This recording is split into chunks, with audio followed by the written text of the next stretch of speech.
Königsklasse von Carthago, Chic E-Line i51QB mit Queensbett. Mein persönlicher Favorit, aber ist nur meine Meinung. Da gibt es geteilte Meinungen. Hier ist Andreas Marein aus Aldenhofen, jetzt in Düsseldorf, 35 Minuten weg.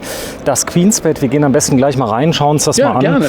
Unterscheidet wirklich für viele Menschen überhaupt die Akzeptanz eines Wohnmobils. Das heißt, du gehst rein, hast ein Bett wie zu Hause, kannst dich neben das Bett auch begeben, kannst es umgehen. Ja. Das ist, sag mal, bei den Längs-Einzelbetten nicht so, und dafür bezahlst du quasi für eine Bettbreite. Du hast ja hier eine Bettbreite von nur 1,45 Meter. Langt dir das?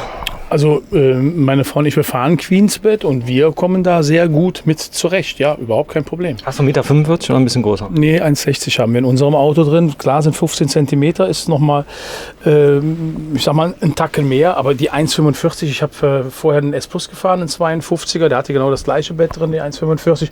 Das war absolut ausreichend. Das Queensbett bietet jeweils noch einen Kleiderschrank? Genau, das Schöne ist halt, du hast hier rechts und links, hast du wirklich die Kleidung, kannst du schön separieren. Die kommt ja rausgefahren über den Schlitten dementsprechend. Und so kommen auch kleine Menschen jetzt an die Kleidung ran, ohne jetzt da irgendwie hochklettern zu müssen. Da sind rechts und links nochmal so Nischen halt drin.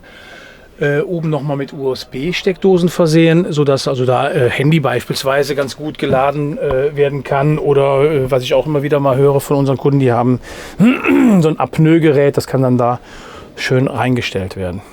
So, jetzt hast du hier eine ganz besondere Konstruktion.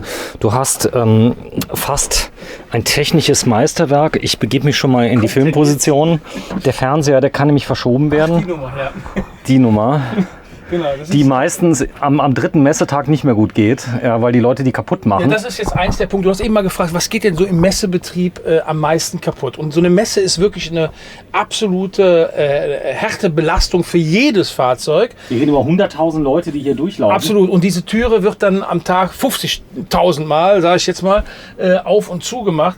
Das Problem ist nicht die Funktion der Tür. Wenn man weiß, wie die funktioniert, hätte die genauso ewig wie diese Türe vom Schrank oder so. Das Problem ist, hier ist ein Schnapper, den übersehen viele. Und hier oben ist nochmal so ein Schnapper, einer, den übersehen dann auch so viele. Das, ja. Die finden eine und meinen, das war's. Und dann reißen die dran und dann geht es natürlich los. Aber wenn ich das jetzt hier so mache, wie es sich gehört, fährt der ganze Mittelsteg fährt raus. Und wenn ich hier gleich weiterziehe, bleibt der eine Teil der Wand hier stehen und der andere Teil verschließt das Schlafzimmer zu der Richtung. Ich mache das jetzt einfach mal. Ja.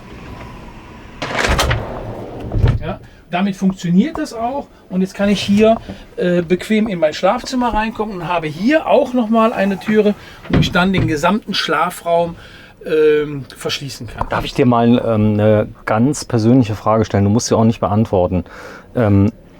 Du hast doch eben gesagt, dass Unterflur-Klimaanlagen dir nicht so gut gefallen.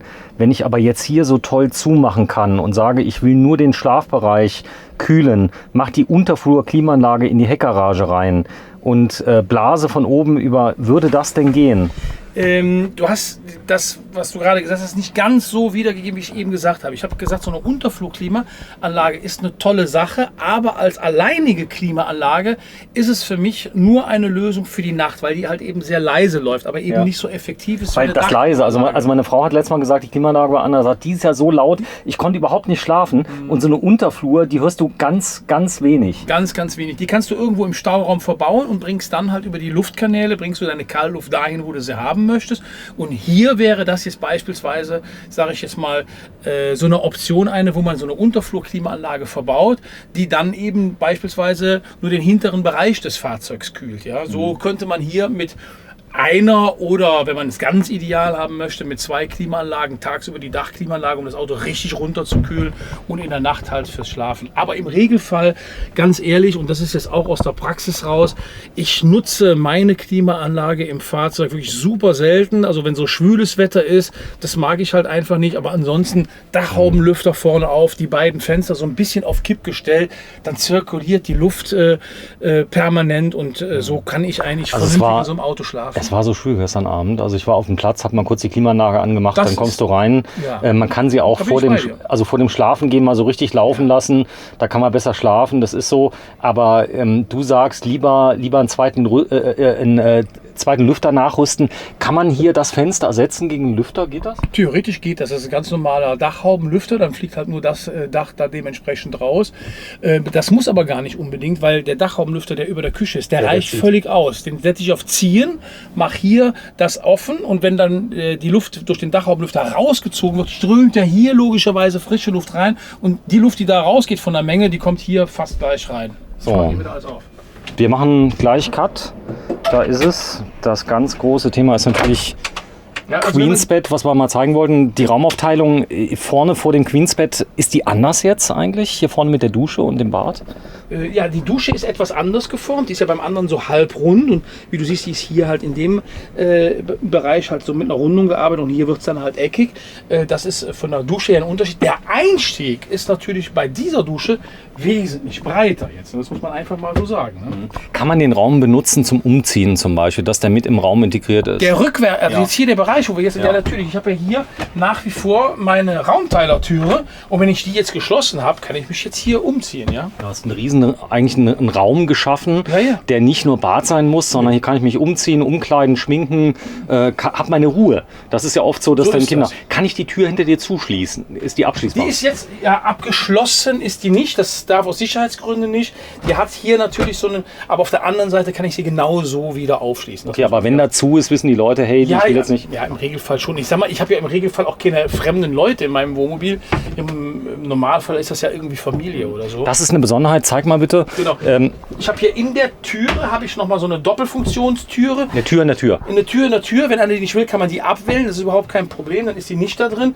Ich finde die aber nicht unpraktisch und sie stört ja auch eigentlich nicht, wenn sie da ist.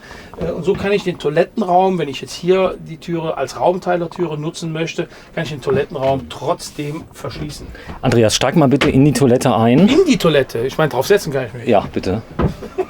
Und du bist ein großer Junge, 1,83 Meter, Handy. Und das ist auch oft ein Problem, dass die Beine keinen Platz haben bei geschlossener Tür. Das ist hier kein Thema. Das ist überhaupt kein Problem, nein. Ja. Ich habe also hier Platz satt noch drin. Das ist überhaupt kein Problem. Gut. Was ist das jetzt für eine Toilette? Ist das eine normale Keramiktoilette Keramik mit einem Kassettentank? Kriege ich bei den Modellen auch einen Festtank? Nee, leider nicht. Nicht? Okay. Geht wie eine Achslast nicht. Geht wie eine Achslast nicht, ja. Okay. Das Oder heißt, der müsste dann so klein sein, dass es wiederum keinen Sinn macht. Okay, weil theoretisch muss ich davon ausgehen, dass der voll ist, ja, 80-90% gefüllt. Dann kommt noch Abwasser, was ich in der Achslastberechnung mit da reinrechnen muss und eventuell Frischwasser. Und dann funktioniert das bei dem Fahrzeug als Zweiachser-Variante funktioniert das nicht. Wenn ich den als Dreiachser habe, sieht die Welt wieder anders aus. Da geht's vielleicht. Da geht's, ja. Okay, gut. So, denn viele Leute haben ja gehört von Trenntoiletten, Festtanktoiletten und so weiter. Das ist jetzt da. Das Ganze hier auf dem neuen Fiat Ducato 8. Jetzt gibt es im nächsten 9er Ducato. Klemm ich mal auf. Ist jetzt alles anders? Sieht der ganz anders aus? Ja, der hat rechts und links hat der Flügel, die ausfahren bei einer Geschwindigkeit von 120 Stundenkilometer und hebt dann ab. Nein, ich bin ehrlich gesagt jetzt, also nicht nur ich, wahrscheinlich keiner, so in der Tiefe informiert, dass wir jetzt sagen können, der hat genau die und die und die und die Änderungen. Also die elektrische Handbremse wird kommen, zumindest optional. Der Motor wird eine andere Abgasnorm bekommen. Ob das jetzt eine komplett andere Einstufung finanzamtstechnisch ist, auf jeden Fall ist der abgasmäßig nochmal anders behandelt. Das ist das, was ich ziemlich sicher weiß. Und im Infotainment-Paket soll sich nochmal irgendwo was tun. Ansonsten ist das eigentlich kein Unterschied. Also da gibt es nicht, dass ein Armaturenbrett komplett neu designt ist oder so. Ist mir zumindest nichts bekannt. So muss ich das vorsichtig ausdrücken. Ein letzter Blick in den Doppelboden, da sieht man ihn hier. Auch hier bitte schaut alle Videos an. Wir haben das Auto oder so ein ähnliches Auto immer gezeigt. Immer das gleiche. Klimaspeicher, Doppelboden mit drin. Das Ganze ist mit einer Alderheizung, Fußboden, Warmwasser. Also wirklich eine ganz tolle Geschichte. Unten drunter ist es auch warm. Das heißt, kalte Füße kriegst du im Karthago nicht. Nein, nein. Wenn du mal gerade da stehen bleibst, ganz schnell. Der Doppelboden ist beheizt, hast du gerade schon gesagt. Diese Platte nimmt logischerweise die Wärme, die da unten entsteht, auf und gibt die gleichmäßig an den Innenraum weiter. Und so habe ich so einen Fußbodenheizungseffekt, ja, weil eben ich darunter kein Medium habe, was komplett ausgekühlt ist. Es ist bereits beheizt. Also ich kann hier im tiefsten Winter fahren und der ist nicht nur winterfest, sondern auch winterbewohnbar. Also bei minus 15 Grad kann ich hier noch im T-Shirt rumlaufen. Gut. Marine Caravaning. Das Ganze ist der größte Carthago-Händler Europas. Ihr seid in allen, stimmt's nicht? Ja, Achso, du willst nicht so einen auf den Dicken machen. Ja, also ich bin schon nicht klein, sagen wir so. So ist so, aber du hast jede Menge vorbestellt. Das Ganze kann hier auf der Messe zum Beispiel auch konfiguriert werden. Wartezeit ca. 1 Jahr, hast du gesagt? Ja, 10 bis 12 Monate Wartezeit. Das trifft natürlich auf heute zu und vielleicht das erste Wochenende. Das wird sich über das Wochenende ändern. Wir haben sehr, sehr viel vorbestellt und wir kriegen auch unsere Bauplätze. Von daher... Also du hast Bauplätze vorbestellt. Du kannst dann bestimmen, was gebaut wird? Genauso ist das, ja. Das ist tatsächlich so. Also Rote Schuhe ist das Markenzeichen bei euch und tatsächlich eine eingetragene Marke in der Beratung von Freizeitfahrzeugen. Marine Caravaning in Aldenhofen. Das Ganze carthago-center.de oder Facebook Marine Caravaning. Tschüss, Andreas. Ciao.